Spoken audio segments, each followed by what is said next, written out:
kedua Ibu Zuratul Latifah SAG MKUM. Mari kita buka dengan sama-sama membaca basmalah. Bismillahirrahmanirrahim. Baik, sebagaimana biasanya sesi pertama silakan Saudara Rahmat Hidayat bisa mempresentasikan masalahnya, terutama sugestinya maksud saya, terutama berkaitan dengan latar belakang masalah, kemudian rumusan masalah, metode yang digunakan, pendekatan yang digunakan, temuan penting apa yang Anda lakukan pada proses penelitian ini. Silakan bisa disampaikan 5 menit saja. Baik, bismillahirrahmanirrahim. Assalamualaikum warahmatullahi wabarakatuh. Waalaikumsalam.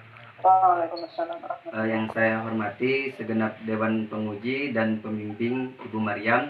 Baik, singkat saja pada kesempatan kali ini saya akan mempresentasikan skripsi saya yang berjudul Gerakan Politik Sekte Asasin di Alamut dan Dampaknya Terhadap Politik Umat Islam tahun 1094 Masehi sampai tahun 1124 Masehi. Untuk latar belakang masalah, Sekte Asasin merupakan sekte minoritas yang ada dalam sejarah Islam itu sendiri, yang mana sekte ini mengambil jalan atau bentuk kekerasan dalam dakwanya.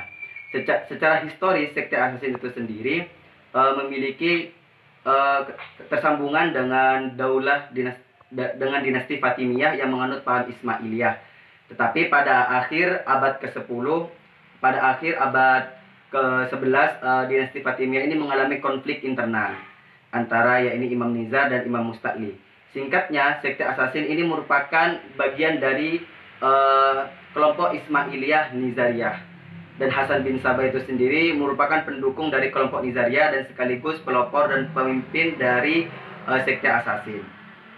Demikian, karena dapat tekanan dari kelompok Musta'li di Mesir, akhirnya Sekte Asasin ini hijrah ke wilayah Pegunungan Tolikon Persia, membangun basis baru dari Ismailiyah itu sendiri. Dan ternyata di sana kelompok Sekte Asasin ini berhadapan dengan kekuatan Saljuk itu sendiri yang menganut mazhab Sunni. Ada 4 alasan akademis mengapa Rahmat mengangkat tema ini. Pertama, alasan akademis Rahmat karena sekte ini merupakan salah satu sekte minoritas yang unik, yaitu yang mengambil metode kekerasan dalam dakwanya. Yang kedua, Sekte Asasin ini turut mewarnai dinamika politik umat Islam klasik pada abad ke-11, khususnya yang meningkatkan eskalasi konflik antara Sunni dan Syiah, sehingga itu mempengaruhi terhadap gerak maju mundur peradaban Islam saat itu.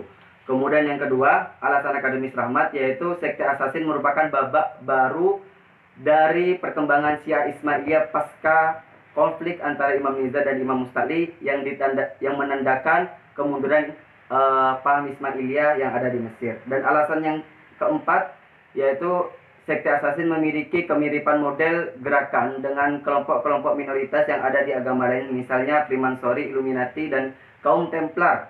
Yang ketiganya mengambil jalan kekerasan dalam dakwanya, dalam gerakannya. Kemudian pada rumusan dan batasan masalah,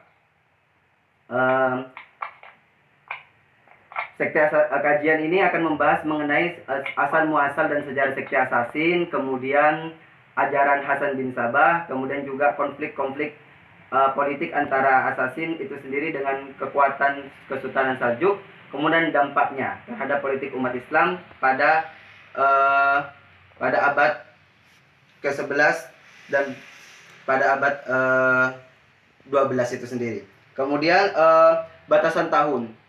Saya mengawali batasan tahun ini pada tahun 1090 Masehi. Ada sebuah peristiwa di sana, yaitu di mana Sekte Asasin yang dipimpin oleh Hasan bin Sabah berhasil menaklukkan benteng Alamut di Qazwin. Dan itu menandakan menjadi basis politik dari kekuatan Asasin yang ada di Persia. Dan setelah menaklukkan benteng Alamut itu sendiri, Asasin itu sendiri semakin masif melancarkan propaganda Ismailiyah ke kantong-kantong atau ke wilayah-wilayah Sunni. Kemudian diakhiri dengan tahun 1124 Masehi. Di sana ada sebuah peristiwa, yakni Untuk pertama kalinya ada sebuah transisi kepemimpinan pasca wafatnya Hasan bin Sabah, kemudian dialihkan kepada Kiai Buzur Gumit. Dan ada peristiwa lain, yaitu di mana di sana kaum Frank yaitu perang salib itu dimulai. Kaum Frank sudah menyerang atau mengekspansi wilayah Suriah di sebelah utara, misalnya disebutkan di sana wilayah Tirus. Dan juga ada peristiwa penting lainnya, yaitu pasca wafatnya Hasan bin Sabah pada tahun 1124, Asasin untuk pertama kalinya mencapai sebuah rekonsiliasi atau gencatan senjata atau perdamaian, bisa dikatakan demikian, dengan Kesultanan Saljuk yang pada saat itu dipimpin oleh Sultan Mahmud. Itu batasan atau akhir dari tahun 1124. Tetapi ketika peneliti mencoba membahas tentang dampak dari gerakan sekte Asasin, itu ternyata pada realitanya tidak bisa dibatasi pada tahun 1124. Karena ketika berbicara tentang dampak itu sendiri, itu sifatnya memanjang dalam waktu atau diakronis. Jadi ada jangka pendek, juga ada jangka panjang dampak dari gerakan politik sekte Asasin. Jadi mengenai batasan ketika berbicara tentang dampak itu sendiri tidak bisa dibatasi pada tahun 1124 Masehi. Dari penegasan judul di atas, peneliti merumuskan ke dalam 3 pertanyaan. Pertama, bagaimana genealogi doktrin sekte Asasin? Dan yang kedua, mengapa sekte Asasin mengambil jalan kekerasan dalam dakwanya? Dan yang ketiga, bagaimana dinamika sekte Asasin dan dampaknya terhadap politik umat Islam pada tahun 1090 Masehi sampai tahun 1124 Masehi. Lanjut kepada landasan teori. Penelitian ini menggunakan pendekatan sosiologi agama, di mana pendekatan sosiologi agama ini membahas tentang dimensi agama memiliki 2 dimensi, yaitu dimensi individual dan dimensi sosial. Dalam konteks ini, bagaimana Asasin itu menginterpretasikan ajaran Islam ke dalam aksinya atau ke dalam gerakannya. Di situ jadi Asasin dilihat secara historis, bukan dilihat secara normatif. Bagaimana Asasin itu menerjemahkan ajaran-ajaran Islam itu sendiri dalam yang itu nanti berimplikasi pada gerakan radikal atau gerakan ekstrim dari sekte Asasin. Dan untuk teori yang saya pakai di sini adalah teori Prof. Nur Hadi Hasan mengenai terorisme. Perlu dipahami bahwasanya radikalisme dan terorisme itu merupakan satu rangkaian yang tidak dapat dipisahkan, dan radikalisme di sini dipahami sebuah gerakan yang menginginkan atau yang menuntut perubahan secara signifikan terhadap sistem politik yang sudah mapan. Dalam konteks kajian ini, Asasin ingin melakukan perubahan dalam artian secara tersembunyi, secara perlahan dan tersembunyi, yaitu untuk menggantikan sistem kekhalifahan yang ada di dinasti Fatimiyah dan yang ada di dinasti Abbasiyah itu sendiri. Itu perubahan yang sangat mendasar, dan ingin menggantikannya dengan Ismailiyah sebagai, dan Nizam dan keturunannya sebagai pemimpin yang paling berhak atas kepemimpinan umat Islam pada tahun itu. Dan secara inherent, terorisme itu mengandung 3 unsur. Yang pertama yaitu tujuan politik, kemudian tindakan kekerasan tanpa tebang pilih, dan yang keempat menyampaikan sebuah pesan. Dalam konteks pembahasan Asasin itu sendiri, tujuan politik sekte Asasin ingin mengambil alih kepemimpinan dunia Islam yang saat itu, yang menurut mereka tidak sah. Dalam ajaran mereka menganut imamah, dan menurut mereka Nizam dan keturunannya itu yang berhak atas kepemimpinan umat Islam pada tahun itu. Kemudian sedangkan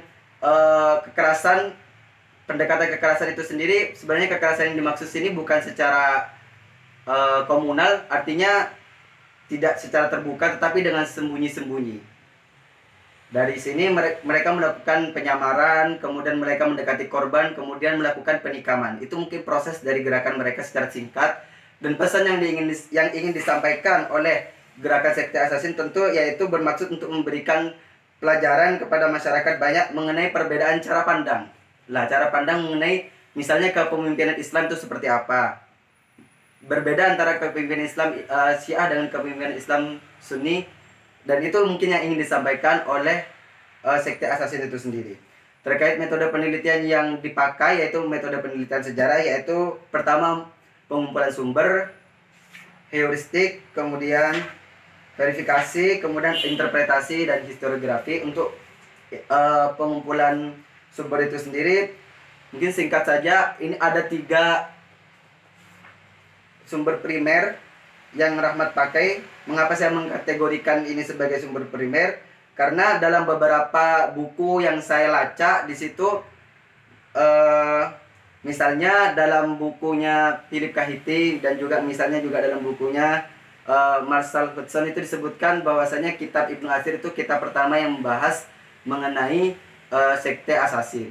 Kemudian disinggung juga di sana kitab yang dikarang oleh Alauddin Atamalik Al-Juwaini yang dalam bahasa Persianya itu Tarikh Ijahan, dan sudah diterjemahkan ke dalam bahasa Inggris, yaitu The History of the World of Conqueror. Itu sumber primer yang kedua. Dan yang ketiga adalah karya Mustafa Ghalib. Mustafa Ghalib ini seorang Ismailis yang menulis tentang tarikh, tentang dakwah Ismailiyah. Judulnya Tarikh Ad-Dakwah Al-Ismailiyah.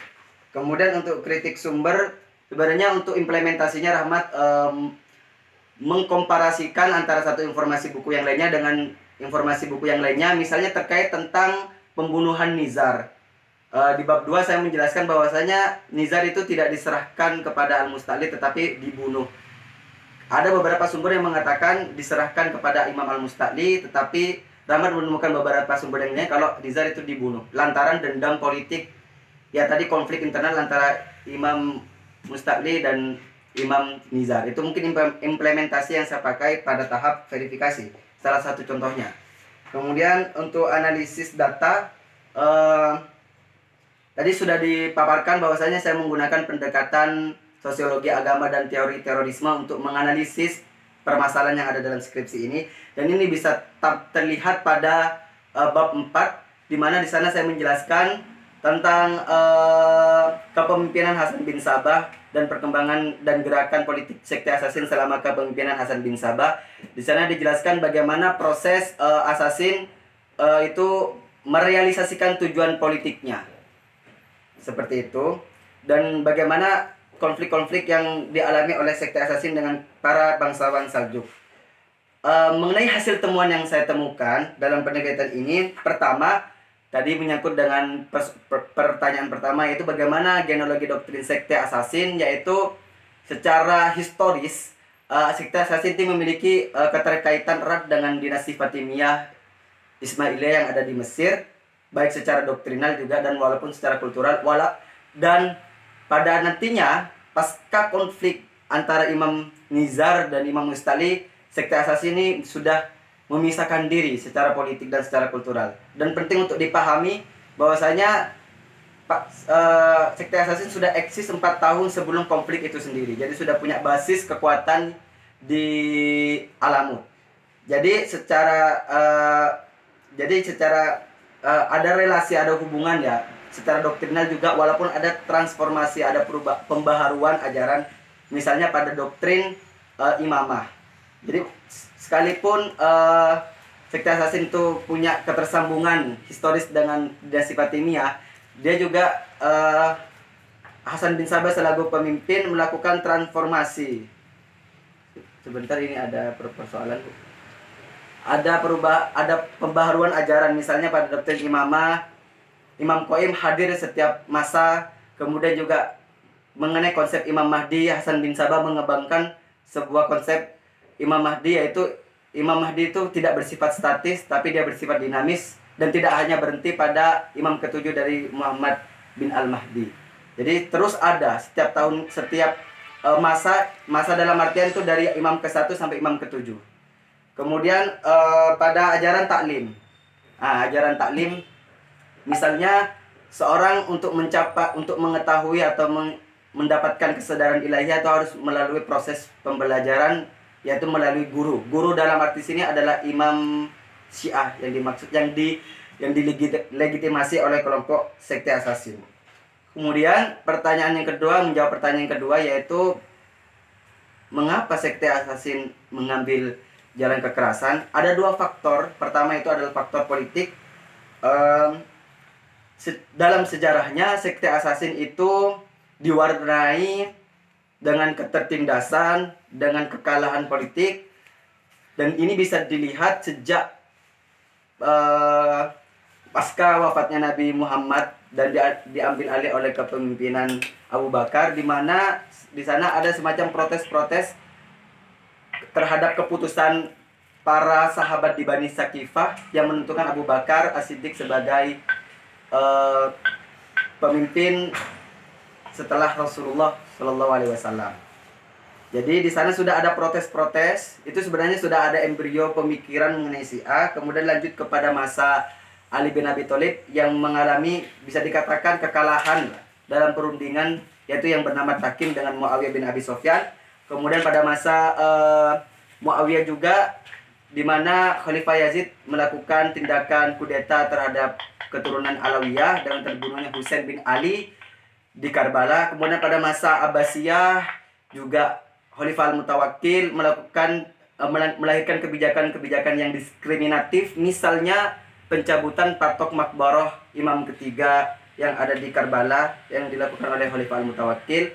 Kemudian masa Saljuk, masa dinasti Fatimiyah itu sendiri, Assassin ini juga mendapatkan tekanan dari kelompok Musta'liyah dan yang didominasi oleh Badr al-Jamali juga. Kemudian pada masa Saljuk juga mendapatkan tekanan. Itu sudah proses historis dari keterpurukan, bisa dikatakan keterpurukan atau politik dari kelompok sekte Assassin, dan kondisi yang seperti itu mengkonstruksi karakter sekte Assassin yang keras. Dari sini juga selain faktor politik ada juga faktor ideologi. Tadi sudah disebutkan mengenai konsep imamah dan juga di bab 2 dijelaskan tentang taqiyah.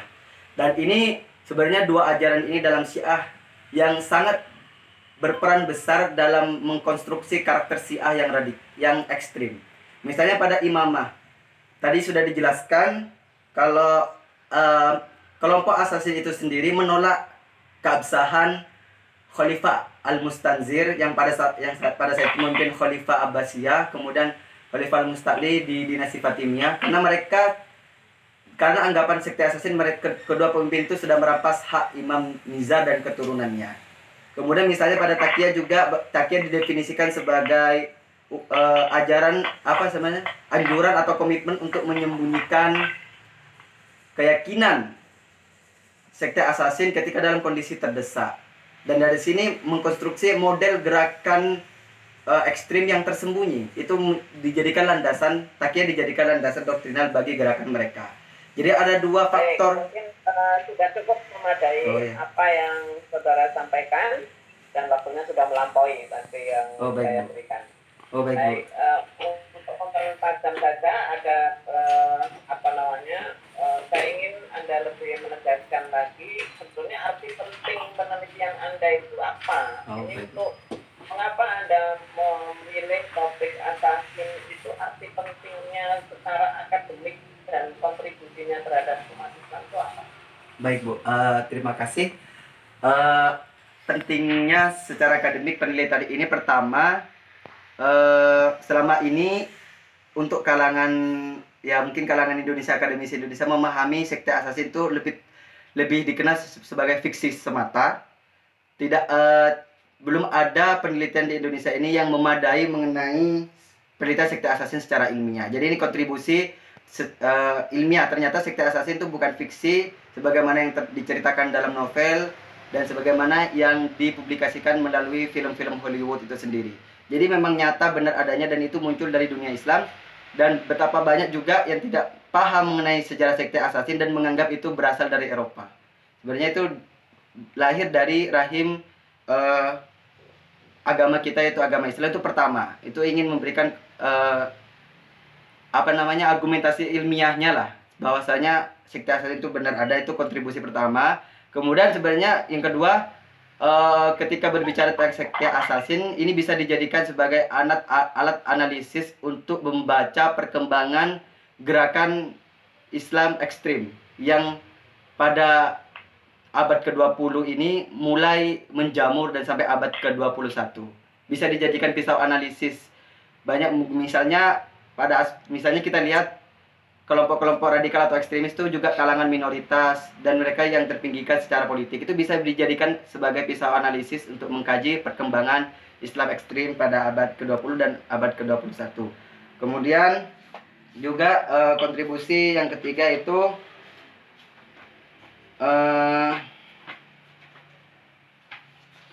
sebentar ya Bu ya.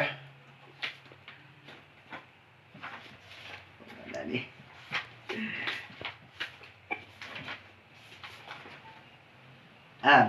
Kajian mengenai sekte asasin juga bisa bermanfaat untuk mengkaji ulang sebab kemunduran dan kehancuran peradaban Islam di Baghdad sebagai pusat peradaban Islam pada saat itu. Jadi selama ini kita menyangka bahwasanya Mongol itu menyerang Islam hanya sebatas kebencian tanpa menelisik lebih dalam lagi faktornya apa. Dan faktor utamanya berbicara tentang dampak sebenarnya itu adalah gangguan sekte asasin yang sampai merambah ke Asia Tengah yang pada saat itu merupakan wilayah kekuasaan dari Ilhan Mongol dari pemimpin Hulagu, sehingga ketika pasukan Mongol itu merasa terganggu dengan eksistensi atau gerakan atau propaganda dakwah Ismailiyah, mereka semakin membenci terhadap Islam dan akhirnya pasukan Mongol itu juga mempersiapkan pasukan yang sangat besar untuk menghancurkan asasin terlebih dahulu sebelum ke peradaban sebelum ke Baghdad itu sendiri. Sebenarnya itu untuk memberikan berikutnya cukup. Baik. Berikutnya bagaimana gerakan asasin itu menanamkan doktrin-doktrinnya sehingga dia mendapatkan dukungan yang cukup besar di kalangan gerakan itu. Oke. Bagaimana Hasan bin Sabah sebenarnya untuk strategi untuk menggait-nya itu pertama tadi melakukan pengayoman ya terhadap masyarakat yang tertindas. Misalnya saya menjelaskan di bab 4 kalau tidak salah, itu bagaimana kaum Syiah Isna Asyariyah itu mendapatkan tekanan dari Kesultanan Saljuk dan itu di daerah Dailam. Sebenarnya sifat mereka itu desentralistis, jadi kayak semacam gerakannya mereka itu pindah-pindah Ibu. Jadi tidak fokus pada satu benteng saja, tapi mereka bergerilya secara sembunyi-sembunyi. Dan cara merekrutnya sangat simpel, mereka melakukan penyusupan ke wilayah-wilayah kantong Sunni dan bahkan bisa diangkat menjadi teman dari seorang yang dipercaya dari para bangsawan Saljuk untuk kemudian mendoktrin mereka. Jadi sifatnya personal seperti itu Bu. Jadi tidak terang-terangan. Syiah Isna Asyariyah dengan Syiah yang dianut oleh Asasin kan berbeda. Iya. Ini Syiah Ismailiyah. Maksud saya yang dimaksud pendekatannya itu persuasif tadi Bu. Jadi misalnya ketika Syiah Isna Asyariyah mendapatkan tekanan dari Saljuk, Anda mengatakan tadi melakukan gerakan-gerakan lolosan. Tapi Syiah Isna Asyariyah dengan Syiah Ismailiyah kan berbeda dan mereka tidak pernah akur. Oke. Baik. Ketika ketika memang secara doktrin memang sudah berbeda, tapi ketika pihak misalnya golongan Isna Asyariyah itu mendapatkan tekanan, sebenarnya kelompok ini mencoba mempersuasi mereka agar pindah ke keyakinannya Bu. Seperti itu. Di bab keempat saya menjelaskan demikian. Jadi sebenarnya tidak melulu dengan kekerasan ketika pengen mengajak atau pengen mencari massa atau menambah penganut seperti itu. Jadi ada pendekatan-pendekatan. Saya cukupkan dulu, kemudian kesempatan berikutnya saya berikan.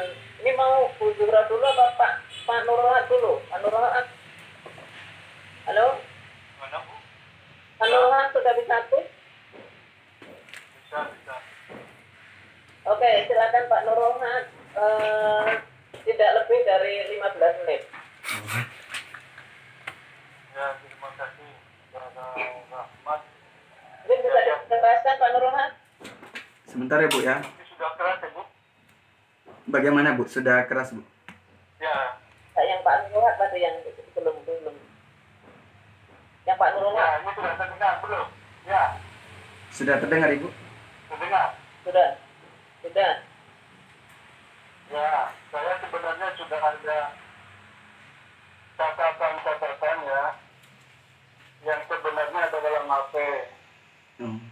Tapi tidak apa-apa, saya mengacu kepada skripsi ini. Baik, Pak. Terutama tentang ini, Mas. Ya, saya ucapkan selamat dulu ya. Terima kasih, Saya Bapak. sudah selesai menulis skripsi. Dan saya kira sudah cukup bagus lah. Cuma ada beberapa catatan ya. Pertama, mengenai judul. Anda kan tuliskan gerakan politik. Nah, itu sebenarnya relevan tidak kalau dikatakan gerakan politik. Karena dia berangkat dari ideologi. Kemudian juga kan gerakannya bukan ya ke arah kekuasaan itu. Atau untuk berkuasa. Nah, ini yang perlu penegasan saya kira. Baik, Pak. Kalau memang itu tetap perlu ada pendefinisian gerakan politik dalam kerangka teori itu, Baik. supaya memang apa yang Anda maksudkan itu tidak relevan begitu. Oh, baik. Kemudian yang kedua juga ini di alamat itu ya, itu kan kalau dibuat di dalam istilah-istilah konseptual ya, di kerangka teori, itu saya kira perlu dijelaskan juga. Karena kan alamat itu markas pusatnya. Tapi kan penyebarannya banyak di beberapa wilayah. Nah, itu saya kira di judul ya. Kemudian yang bab 1 saya kira hanya terkait dengan sumber primer coba dilihat. Oh, baik, Pak. Sumber primer terutama selain Ibnu Athir itu. Mustafa Ghalib Nah, iya, Pak. dengan berjudul Tarikh Ad-Da'wah Islamiyah. Apa betul itu sumber primer?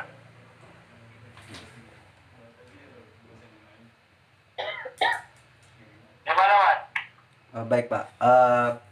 Yang Mustafa Ghalib itu pertama saya lihat identitas dari bukunya itu tidak ada tahunnya, Pak. Itu pertama. Poin pertama yang pengen disampaikan. Jadi tidak ada tahun terbitnya itu kapan. Kemudian ini, Pak, apa namanya?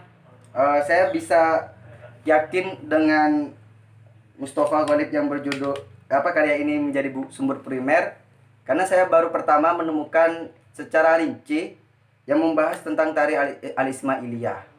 Kemudian yang kedua, dalam beberapa buku yang saya kutip itu juga merujuk yang saya anggap buku tersier itu misalnya karyanya Marshall Hudson, kemudian juga Bernard Lewis itu juga mengutip karya tersebut dan itu di belakangnya dikasih keterangan kalau ini menjadi buku yang representatif pertama untuk dari naskah Arab untuk mengkaji sekte Asasin. Itu, Nah, Pak. ya, tapi kan primernya itu yang belum jelas. Oh, baik, Pak. Ya, apa tahu ya. Kalau Iya, Pak. Ada, Pak. Iya, Pak. yang berikutnya saya kira bab 1 cuma itu. Oh, iya, Pak. Yang kedua bab 2. Di bab 2 itu mengapa ya gambaran umumnya dinasti Fatimiyah. Oke. Itu misalnya Syiah, Ismailiyah, Oh, baik, Pak. dan Asasin ya. Oke, pertama, kenapa bab 2 itu menggunakan dinasti Fatimiyah? Pertama, alasan saya dinasti Fatimiyah itu merupakan representasi dari Ismailiyah secara politik. Jadi dari dulu Ismailiyah itu kan tidak pernah mendapatkan ini, Pak, apa namanya, ruang untuk ya itu mengekspresikan kepentingan politik mereka dan keyakinan mereka, dan dinasti Fatimiyah itu eh, apa namanya, di Ismailiyah menjadi sebuah negara yang berdaulat itu Pak. Itu alasan pertama. Itu kenapa saya memulai dari dinasti Fatimiyah. Yang kedua, karena tadi sudah dijelaskan kalau Assassin tidak bisa lepas dari baik secara doktrinal maupun politik itu tidak lepas dari Fatimiyah. Karena Hasan bin Sabah itu sendiri itu mengabdikan kepada Khalifah Al-Mustanzir, ayah dari kedua anak yang saling berkonflik, yaitu Al-Musta'li dan Nizar. Jadi memang sangat pas sekali jika bab 2 itu menggambarkan dinasti Fatimiyah. Makanya saya untuk lebih spesifiknya lebih kepada konflik internalnya, pembahasan yang lebih panjang di bab 2 Pak. Karena itu memang apa namanya asal muasal dari itu Pak. Itu yang lebih pas memang dari konflik itu. Oh iya Pak ya. Konflik Syiah Ismailiyah yang kemudian memunculkan Assassin itu. Sebab kalau dilihat dari daulah kan yang terlibat bukan cuma Fatimiyah di situ. Ada juga Saljuk. Iya. Ada juga Abbasiyah, walaupun ya memang yang terkait dari sisi ideologinya Fatimiyah. Makanya saya kira jalan tengahnya ketika membahas konflik itu dikembalikan atau diulas ya Fatimiyahnya itu. Oh baik Pak. Sehingga tidak terlalu jauh ya melebarnya. Oh baik Pak. Kemudian juga Assassin sebelum dijelaskan di bab 3 itu saya kira di akhir bab 2 juga ada gambaran. Jadi kan setelah perpecahan Ismailiyah, kemudian adanya Nazaria itu, Nazaria ya, menjadi Assassin. Nah, jadi Assassinnya sudah diulas sedikit.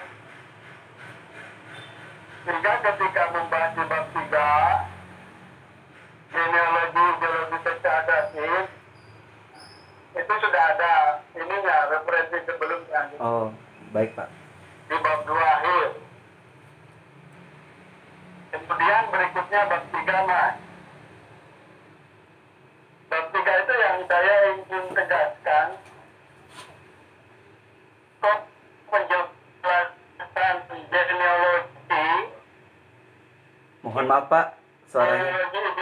Ideologi sekte Assassin itu kok belum Mohon maaf Pak. jelas ya. Suaranya kurang jelas Pak Nurul. Mohon maaf. Oh. Teologi, maaf. Genealogi ideologi Assassin itu saya melihat belum jelas. Mungkin perlu juga ditransparansikan atau dibuat bagan. Saya melihatnya belum begitu jelas ya. Baik Pak. Jadi misalnya begini ya Mas. Tadi bagaimana perbedaan Assassin dengan Ismailiyah itu? Sebab kalau misalnya sama saja kan itu tidak ada bedanya dengan yang Al-Musta'li itu. Terutama itu gerakan terorismenya itu. Itu genealoginya sampai mana? Apa sampai Sabah saja? Hasan bin Sabah atau memang masih ada ke atasnya? Saya kira genealogi harus bisa mengungkap itu. Itu yang bab 3 ya. Kemudian yang terakhir bab 4. Saya kira bab 4 itu Anda cuma perlu adanya periodisasi dan penanganannya ya tahunnya ketika menjelaskan gerakan sekte Assassin. Di sini kan disebutkan masa kepemimpinan Hasan. Nah itu saya kira kan nggak ada tahunnya, tahun berapa. Oh baik Pak. Jadi misalnya periode kepemimpinan Hasan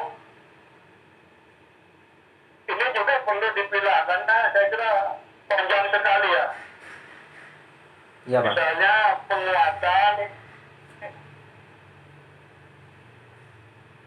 politik, apa namanya ideologi, apa namanya asasin, kemudian gerakan